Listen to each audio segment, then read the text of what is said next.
Assalamualaikum warahmatullahi wabarakatuh. Waalaikumsalam Waalaikumsalam warahmatullahi wabarakatuh. Jadi apa kabar teman-teman semua? Baik, Kak. Alhamdulillah baik, Kak. Alhamdulillah, semoga kita semua diberi kelimpahan nikmat oleh Tuhan Yang Maha Esa, yakni Allah Subhanahu wa Ta'ala. Jadi kali ini izinkan saya memperkenalkan diri. Nama saya Khaira Fadlika Ramadhani, biasa dipanggil Ika. Kali ini saya akan membahas suatu materi tentang manajemen waktu. Sebelum itu saya mau tanya nih ke teman-teman. Menurut Saudari Nada, gimana sih manajemen waktu tuh menurut Saudari Nada? Ya menurut manajemen sendiri ya mengatur ya, Kak. Jadi manajemen waktu. Berarti mengatur waktu gitu, berarti mengelola waktu. Nah, untuk lebih jelasnya, lebih detailnya, kita akan lihat share screen berikut ini. Izin share screen ya, teman-teman. Oke, Kak.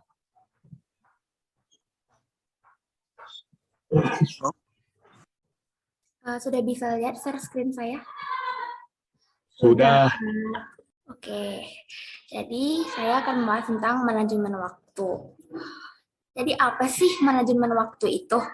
Manajemen waktu itu adalah sebuah aktivitas atau proses perencanaan dan kontrol terhadap jumlah waktu yang dihabiskan untuk aktivitas tertentu.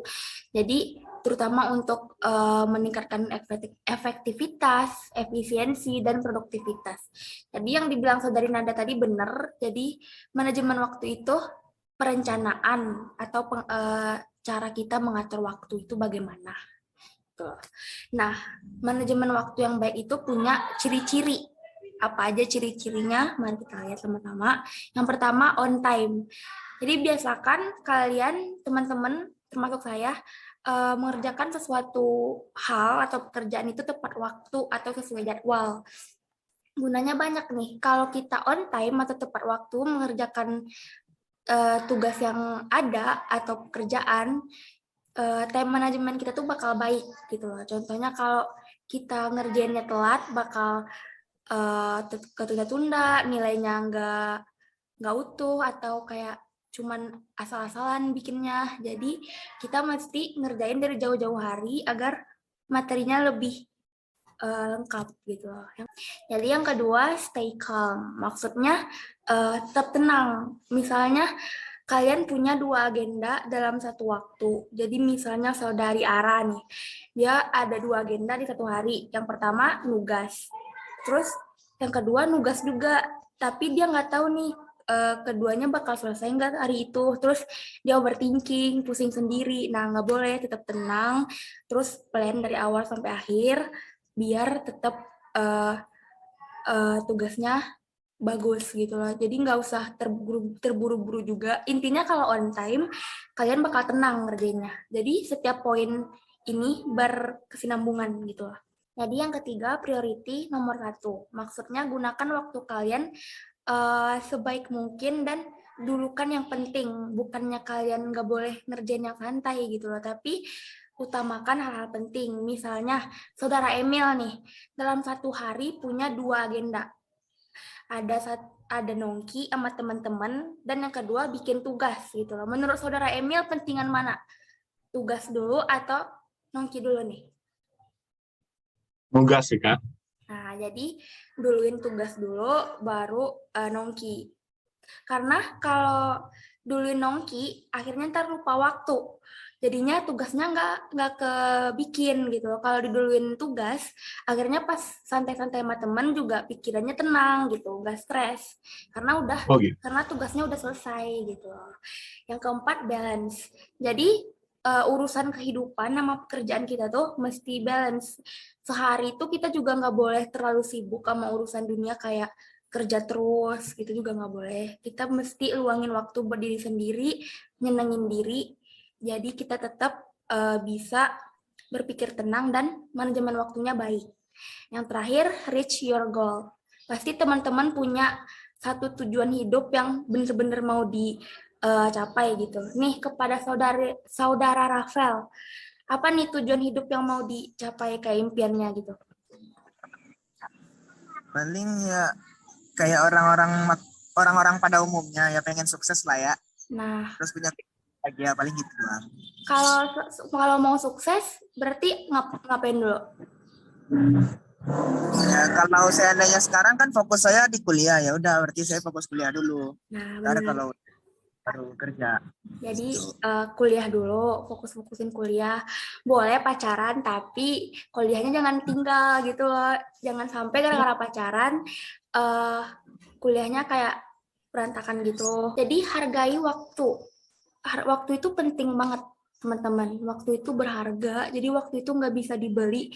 Mau kalian orang paling kaya di dunia, kalian tetap nggak bisa beli waktu. Waktu itu emas, jadi gunakan sebaik mungkin, jangan sia-siain. Kita nggak tahu kita dikasih waktu itu sampai kapan sama yang di atas, jadi manfaatin sebisa mungkin agar kalian gak nyesel di lain waktu, gitu. Lanjut, kenapa nih waktu itu sangat berharga? Jadi seperti yang saya bilang, waktu itu nggak bisa dibeli. Siapapun itu nggak bisa beli waktu. Yang kedua, waktu tidak dapat disimpan. Dan yang ketiga, waktu nggak bisa berhenti. Kalian mau mager-mageran, waktu tetap jalan gitu. Kalian mau tidur terus, nggak belajar, contohnya, waktu itu tetap jalan. Jadi manfaatin waktu sebaik mungkin, manage waktu itu sebaik mungkin. Nah, dalam manajemen waktu sudah pasti kita akan menentukan suatu prioritas agar manajemen waktu kita terplan sebaik mungkin. Jadi prioritas itu adalah pemilihan sesuatu dengan mendulukan satu hal dibanding hal lain. Biasanya dilakukan atas dasar kepentingan mana yang lebih dahulu dikerjakan gitu loh, mana yang lebih penting. Seperti yang tadi, kayak misalnya pentingin tugas dahulu, baru santai-santai. Lanjut, cara menentukan prioritas. Nah, bagi teman-teman yang masih belum bisa nentuin prioritas, teman-teman bisa pakai teknik ini. Yang pertama, tentuin tujuan. Tujuan kalian tuh apa gitu. Kalian bisa pakai metode SMART, yakni specific, measurable, achievable, realistic, dan timely. Yang kedua, susun skala prioritas kalian sebaik mungkin gitu. Mungkin berdasarkan golongan-golongan gitu. Dari yang paling penting sampai yang nggak penting-penting banget gitu. Nah, mahasiswa-mahasiswa sekarang ya, termasuk saya, kadang juga sering nunda waktu kan. Sebenarnya nunda waktu itu nggak baik gitu loh. Kenapa? Karena banyak ruginya gitu. Penyebabnya seperti malas-malasan, kayak ntar aja deh bikin ininya, ntar aja deh kerjanya, gue lagi mau main dulu gitu kan. Nah, yang kedua kayak nggak ada pengalaman. Yang ketiga, tugasnya misalnya nggak seru gitu loh. Contohnya, kalian nggak suka matematika, kalian nunda sampai nggak dibikin.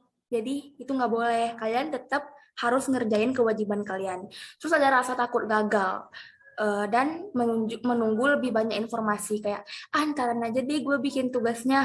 Ntar pasti ada contekan dari teman. Nggak boleh. Jadi sebaik mungkin, sebisa mungkin kita ngerjain tugas itu awal gitu. Ini saya nyontohnya dalam tugas. Berlaku buat semua contoh kayak pekerjaan atau hal lain yang berkaitan dengan manajemen waktu. Jadi menunda itu memiliki berbagai dampak. Salah satunya prokrastinasi. Prokrastinasi ini menunda pekerjaan yang penting dengan pekerjaan yang tidak penting sehingga pekerjaan penting menjadi tertunda. Mengerti nggak teman-teman? Maksudnya kalian tuh terlalu sering menunda, jadi nggak bisa filter mana yang penting, mana yang nggak penting. Akhirnya keduanya kelewat, nggak ada yang kalian kerjain. Akhirnya semuanya berantakan, kalian pusing, kalian stres, akhirnya gagal, terus tujuan hidupnya nggak kecapai. Jadi banyak ruginya kalau kalian menunda.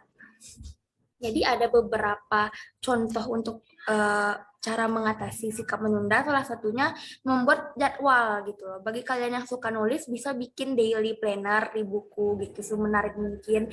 Kalian tuh mau apa, jadwalnya apa, mau dikumpul jam berapa.